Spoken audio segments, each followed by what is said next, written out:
Hi, എല്ലാവർക്കും നമസ്കാരം. അപ്പോൾ നിങ്ങളെല്ലാവരും അറിഞ്ഞു കാണുമല്ലോ, നമ്മുടെ പഴയ ബിഗ് ബോസ് താരവും മസൽമാനും ഒക്കെ ആയ ഷിയാസ് കരീമിനെതിരെ ഒരു പോലീസ് കേസ് ഉണ്ടായിട്ടുണ്ടെന്ന്.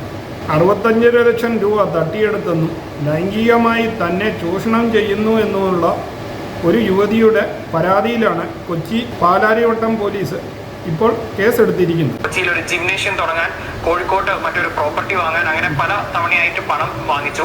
ഇതിന്റെയൊക്കെ ഒപ്പം തന്നെ ഷിയാസ് കരീം വിവാഹിതനാണെന്ന് തന്നോട് മറച്ചുവെച്ചു. അപ്പോൾ സോഷ്യൽ മീഡിയയിൽ കത്തിപ്പടരുന്ന ഈ വാർത്തകളിൽ കൂടുതലും ഞാൻ കാണുന്നത് 65 ലക്ഷം രൂപ വരെ തട്ടിയെടുത്തുവെന്നും 60 വയസ്സുള്ള ഒരു സ്ത്രീയാണെന്നും ഒക്കെയാണ്. പരാതിക്കൊപ്പം തന്നെ യുവതി പറയുന്ന ഒരു കാര്യം, ഈ പണം കൊടുത്തില്ല എന്നുണ്ടെങ്കിൽ തന്റെ സ്വകാര്യ ദൃശ്യങ്ങൾ, ഇരുവരും തമ്മിലുള്ള സ്വകാര്യ ദൃശ്യങ്ങൾ, ഇങ്ങനെയുള്ള ചിത്രങ്ങളൊക്കെ സമൂഹ മാധ്യമത്തിലും ഫോൺ സൈറ്റുകളിലും ഒക്കെ പ്രചരിപ്പിക്കുമെന്ന് ഭീഷണിപ്പെടുത്തി. 65 ലക്ഷം രൂപ തട്ടിയെടുത്തെന്നും കൂടാതെ 60 വയസ്സോളമുള്ള ഒരു സ്ത്രീയെ ലൈംഗികമായി പീഡിപ്പിച്ചു എന്നുമൊക്കെയാണ്. അതിനകത്ത് ഒരു വ്യത്യാസമുണ്ട്. 65 ലക്ഷം രൂപയോളം എന്ന് പറഞ്ഞിട്ടുണ്ടെങ്കിലും ഈ സ്ത്രീക്ക് 60 വയസ്സൊന്നും ഉള്ളതായി അറിയപ്പെടുന്നില്ല. ആ സ്ത്രീയുടെ അറിയാവുന്ന 2-3 ആൾക്കാരുടെ വീഡിയോകളിൽ കണ്ടിരിക്കുന്നത് അവർക്ക് 35 വയസ്സ് തൊട്ട് 45 വയസ്സ് വരെ പ്രായത്തിനിടയിൽ ഉണ്ട് എന്ന് മാത്രമാണ്. തന്നെയുമല്ല, അവർ പരാതിപ്പെട്ടിരിക്കുന്നത് തന്നെ ലൈംഗികമായി പീഡിപ്പിച്ചു എന്നല്ല, ലൈംഗികമായി ചൂഷണം ചെയ്തു എന്നാണ്. അതായത് അവർ പരസ്പര സമ്മതത്തോടുകൂടിയാണ് ഈ പരിപാടിയൊക്കെ നടത്തിയതെന്നും എന്നാൽ അതുപയോഗിച്ച് തന്നെ ചൂഷണം ചെയ്തു എന്നുമാണ് സ്ത്രീ പരാതിപ്പെട്ടിരിക്കുന്നത്. അല്ലാതെ പീഡന ശ്രമമൊന്നുമല്ല ഷിയാസിനെതിരെയുള്ള പരാതി. പിന്നെ ഈ 2 പേരും കൂടെ സമ്മതത്തോടെ നടന്നത് പരാതിയായി വന്നതിലുള്ള സത്യം എത്രയാണെന്ന് കുറച്ച് കഴിയുമ്പോൾ നമുക്ക് തിരിച്ചറിയാൻ പറ്റും. ഏതായാലും പണ്ട് ബിഗ് ബോസിനുള്ളിൽ വെച്ച് മതിൽ ചാടി രക്ഷപ്പെടാൻ ശ്രമിച്ച നമ്മുടെ ഷിയാസിനെ അന്ന് മുതൽ എല്ലാവരും പൊട്ടനെന്നൊക്കെ പറയുമെങ്കിലും ഈ പെണ്ണ് കേസ് കെട്ടിൽ, ഈ കോഴിപ്പണിയിൽ അണ്ണൻ ഒരു PhD കാരനാണെന്നാണ് എനിക്ക് തോന്നുന്നത്. കോഴിത്തരം മാത്രമല്ല, കോഴിത്തരത്തിലൂടെ വളയ്ക്കുന്നവരിൽ നിന്നും അണ്ണൻ കാശ് മാറ്റുന്നുണ്ട് എന്നുള്ളത് ഒരു പ്രത്യേകതയാണ് ഈ കാര്യത്തിൽ. എന്നാൽ ഇപ്പോഴും എനിക്ക് മനസ്സിലാകാത്തൊരു കാര്യം, 65 ലക്ഷം രൂപ എന്നൊക്കെ പറയുന്നത് ഇത്ര ചെറിയ തുകയാണ്. ഒരുത്തന് തൻ്റെ കൂടെ കിടന്നു എന്ന് പറഞ്ഞ് 65 ലക്ഷം രൂപയൊക്കെയാണ് എടുത്ത് കൊടുക്കുന്നതെന്ന് പറഞ്ഞാൽ അങ്ങോട്ട് വിശ്വസിക്കാൻ പറ്റുന്നില്ല. ഈ അണ്ണൻ എന്താണ് ഇത്ര വലിയ പ്രത്യേകതയെന്നും മനസ്സിലാക്കാൻ പറ്റുന്നില്ല. ഇദ്ദേഹം കാമദേവനാണ്, അതും അറിയില്ല.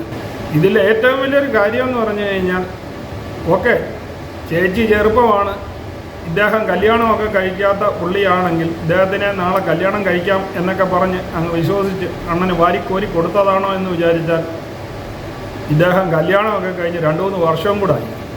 അപ്പം പിന്നെ ആ പരിപാടിയൊന്നും നടക്കില്ലെന്ന്. അപ്പോഴും ഈ 65 ലക്ഷം രൂപയൊക്കെ അണ്ണന് ഫ്രീ ആയിട്ട് കൊടുക്കുന്നതിലെ സംഭവത്തിൻ്റെ കിടപ്പ് ഇപ്പോഴും മനസ്സിലാകാത്തൊരു കാര്യം. അതങ്ങോട്ട് ദഹിക്കുന്നില്ല പറയുന്നത്.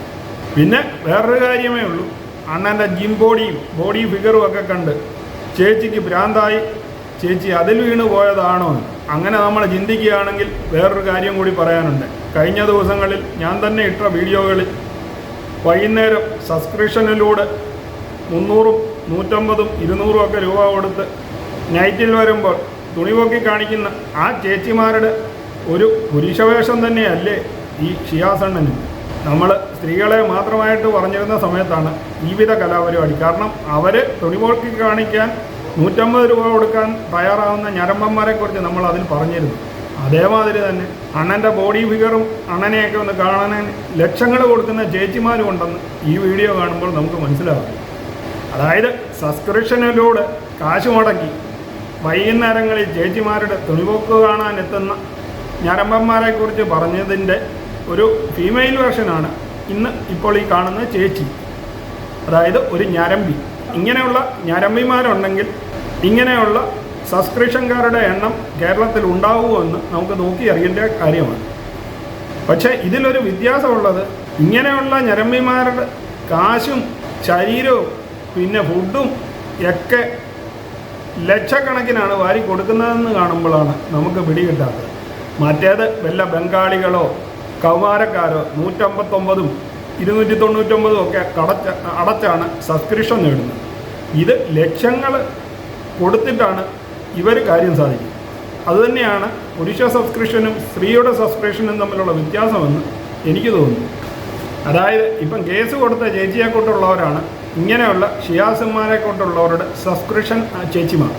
അതായത് സബ്സ്ക്രിപ്ഷൻ ചേച്ചിമാരുടെ പുരുഷ വേർഷനായി ഷിയാസിനെ നമുക്ക് ഈ കൂട്ടത്തിൽ പെടുത്താമെന്ന് ചുരുക്കം പറഞ്ഞു കഴിഞ്ഞാൽ ചേച്ചിമാർ തുണിവൊക്കെ കാണിച്ച് കാശുണ്ടാക്കുന്നത് മാതിരി ബോഡി ഷേപ്പും ഒക്കെ കാണിച്ച് പുരുഷന്മാരും കാശുണ്ടാക്കാൻ പഠിച്ചിരിക്കുന്നു എന്നാണ് തോന്നുന്നത്. അപ്പോൾ നമുക്ക് വിഷയത്തിലേക്ക് വരാം. ഷിയാസിനെതിരെ യുവതിയുടെ പരാതിപ്പെട്ടിരിക്കുന്ന പ്രധാന കാര്യം എന്ന് പറഞ്ഞു കഴിഞ്ഞാൽ ജിം തുടങ്ങാനെന്ന് പറഞ്ഞാണ് കാശ് മേടിച്ചിരിക്കുന്നതെന്ന് പറയുകയും പിന്നീട് അത് നടക്കാതെ വരികയും അതിനിടയിൽ തങ്ങൾ പല സ്ഥലങ്ങളിലും പരസ്പരം കണ്ടുമുട്ടാറുണ്ടായിരുന്നുവെന്നും, അതായത് രണ്ടുപേരും ഒരുമിച്ച് കഴിഞ്ഞിട്ടുണ്ടായിരുന്നുവെന്നും, എന്നാൽ ഇപ്പോൾ തെറ്റിപ്പിരിഞ്ഞു കഴിഞ്ഞപ്പോൾ യുവതിയുടെ പരാതി സത്യം എന്ത് പൊളി എന്തെന്ന് നമുക്ക് കുറച്ച് ദിവസത്തിനകം അറിയാമെന്ന് വിചാരിക്കുന്നു. കാരണം എല്ലാ രീതിയിലും നമ്മൾ ഷിയാസിനെ കുറ്റപ്പെടുത്താൻ ഇപ്പോഴത്തെ സാഹചര്യത്തിൽ പറ്റുമെന്ന് എനിക്ക് തോന്നുന്നില്ല. കാരണം കൂട്ടത്തിൽ കടന്ന് ആവശ്യത്തിന് ഈ ഷിയാസിനെ കൂട്ട് തന്നെ താനും കാര്യം കണ്ടു കഴിഞ്ഞപ്പോൾ എന്തായാലും സാമ്പത്തിക പ്രശ്നങ്ങൾ പറഞ്ഞു തെറ്റിക്കഴിഞ്ഞ് കഴിഞ്ഞപ്പോൾ തന്നെ പീഡിപ്പിച്ചുവെന്നും തന്നെ ഭീഷണിപ്പെടുത്തി എന്നൊക്കെ പറഞ്ഞ് ഒരു ഉഡായിപ്പ് പരിപാടിയാണോ എന്ന് നമ്മൾ സംശയിക്കേണ്ടിയിരിക്കുന്നു. അതുകൊണ്ട് പൂർണ്ണമായും ഷിയാസിനെ ഒന്നും കുറ്റം പറയാൻ സാധ്യമല്ല. എന്നിരുന്നാലും ഷിയാസിൻ്റെ കയ്യിലിരിപ്പ് വെച്ച് ഷിയാസ് വിവിധ കലാപരിപാടികളൊക്കെ കാണിക്കുമെന്ന് പ്രതീക്ഷിക്കാം. കാരണം ഈ വീഡിയോകൾ ഇങ്ങനെ കണ്ടുകൊണ്ടിരിക്കുമ്പോഴാണ് നമ്മുടെ അതുൽ വ്ളോഗിലെ അതുലിൻ്റെ ഒരു വീഡിയോ കാണാൻ ഇടയായി. അപ്പോൾ ഷിയാസിൻ്റെ കാര്യത്തിനെക്കുറിച്ച് തന്നെ ഇതിൽ പറഞ്ഞുകൊണ്ടിരിക്കുന്ന ആ സമയത്താണ് അതുൽ ഇന്നൊരു കാര്യം കൂടി പറയുന്നത്. അതായത് 2 ദിവസം മുമ്പ് ഈ ഷിയാസ് അതുലിനെ വിളിച്ച് ഭീഷണിപ്പെടുത്തിയെന്നും അണ്ണാക്കി തോക്ക് വെച്ച് പൊട്ടിക്കുമെന്നൊക്കെ പറഞ്ഞ് ഒരു ഭീഷണി വീഡിയോയും അതോടൊപ്പം തന്നെ ഇട്ടിട്ടുണ്ട്. അതായത് അതിൽ ഷിയാസിൻ്റെ ഏതോ വീഡിയോയെക്കുറിച്ച് റിയാക്ഷൻ നടത്തിയത് ഷിയാസിന് പിടിക്കാതെ പോയി. അതിനാലാണ് ഷിയാസ് അതുലിനെ വിളിച്ച് നിൻ്റെ യൂട്യൂബ് പൂട്ടിക്കും, നിന്നെ അത് ചെയ്ത് കളയും ഇത് ചെയ്ത് കളയും എന്നൊക്കെ പറഞ്ഞുള്ള ഒരു ഭീഷണി സർ. അപ്പോൾ അതുലിൻ്റെ ആ വീഡിയോയുടെ ഞാൻ ഇതോടൊപ്പം ചെറുതായി ഒന്ന് കാണിക്കാം. എല്ലാവർക്കും നമസ്കാരം. 2 ദിവസം മുന്നേ ഷിയാസ് കരീം എന്നെ ഒന്ന് ഭീഷണിപ്പെടുത്തിയായിരുന്നു. ഭീഷണിപ്പെടുത്തിയ സമയത്ത് ഇത്ര പെട്ടെന്ന് ഞാൻ അവനെ തിരിച്ചടി കിട്ടുമെന്ന് സ്വപ്നത്തിൽ പോലും വിചാരിച്ചില്ല. ഞാൻ ആ വോയിസ് എടുത്ത് വെച്ചിട്ടുണ്ടെങ്കിൽ എൻ്റെ അമ്മാക്ക് തോക്ക് വെച്ച് പൊട്ടിക്കുന്നൊക്കെ പറഞ്ഞു. ഞാൻ പിന്നെ ഈ കോമഡി പീസുകൾ എന്തെങ്കിലും കിടന്ന് പറഞ്ഞ് നമ്മൾ കാര്യമാക്കണം, ആ രീതിയിൽ അങ്ങ് വിട്ട്. ഞാൻ എന്തായാലും വോയിസ് ഇവിടെ കൊടുക്കാം. അപ്പോൾ അതിനോടൊപ്പം തന്നെ അതിൽ പറയുന്നുണ്ട്, ദൈവമേ ഇവൻ എന്നെ ഭീഷണിപ്പെടുത്തി 2 ദിവസം കഴിഞ്ഞപ്പോൾ ഇവൻ തന്നെ അകത്ത് പോയി കിടക്കുന്നല്ലോ. അത് ഞാൻ അടച്ചാൻ പൂട്ടിക്കുന്നുണ്ടെങ്കിൽ അത് പൂട്ടിക്കാൻ പറ്റും. എൻ്റെ പെർമിഷൻ ഇല്ലാതെ എൻ്റെ വീഡിയോ എടുത്തിട്ട് ഉണ്ടാക്കണമെന്ന് പറഞ്ഞാൽ എൻ്റെ സോഷ്യൽ മീഡിയ ഞാൻ കാണിച്ചു കൊടുക്കാം. അവനെ കോപ്പറേറ്റ് അടിച്ച് അവൻ്റെ യൂട്യൂബ് ചാനൽ കാണിച്ചില്ലെങ്കിൽ എൻ്റെ പേര്, അവൻ്റെ വലിയ യൂട്യൂബ്, അവൻ്റെ ഒരു കണ്ണടയും സോഡ കണ്ണടയും അവൻ്റെ ഒരു താടിയും, അത് ആരവൻ. ഞാൻ അവന് ഇത് അയച്ചു കൊടുത്ത് പറഞ്ഞേക്ക് എൻ്റെ മുന്നിൽ ഒറ്റ തന്തിക്ക് പറഞ്ഞാൽ വന്നിട്ട് എൻ്റെ മുന്നിൽ നിന്ന് സംസാരിക്കാൻ പറ. ഇത് ഭീഷണിയല്ല, ആണുങ്ങളെ പോലെ ആണുങ്ങളാണ്, അവനറിയാത്ത കാര്യം സംസാരിക്കുന്നുണ്ട്. അപ്പോൾ അതുലിനെ ഭീഷണിപ്പെടുത്തിയ ഷിയാസ് തന്നെ ഇപ്പോൾ പെണ്ണ് കേസിൽ അകത്തായി എന്നുള്ളതാണ് മറ്റൊരു കാര്യം. അപ്പോൾ ഈ വീഡിയോയുടെ സത്യാവസ്ഥ സത്യം എന്താണെന്നും ഒക്കെ കുറച്ച് ദിവസത്തിനകം അറിയാമെന്ന് വിചാരിച്ചുകൊണ്ട് പുരുഷന്മാരുടെ സബ്സ്ക്രിപ്ഷൻ ചാനൽ ഉടനെ തുടങ്ങുമോ? അതായത് 100 രൂപ 200 രൂപ 300 രൂപ വൈകുന്നേരം നെറ്റിൽ വരൂ എന്ന് പറഞ്ഞ് പുരുഷന്മാരുടെ പുതിയ സബ്സ്ക്രിപ്ഷൻ ചാനൽ അടുത്ത കാലത്ത് തുടങ്ങുമോ എന്നും, അതോ ഷിയാസിനെ കൂട്ട് നേരിട്ട് ഇടപാട് നടത്തി ലക്ഷങ്ങൾ നേടുന്ന ബിസിനസ് മാത്രമേ തുടരുകയുള്ളൂ എന്നും കണ്ടറിയണം. അപ്പോൾ പുതിയൊരു വീഡിയോയുമായി വീണ്ടും കാണാം. അതുവരെ നിങ്ങൾക്കെല്ലാവർക്കും ഗുഡ് ബൈ.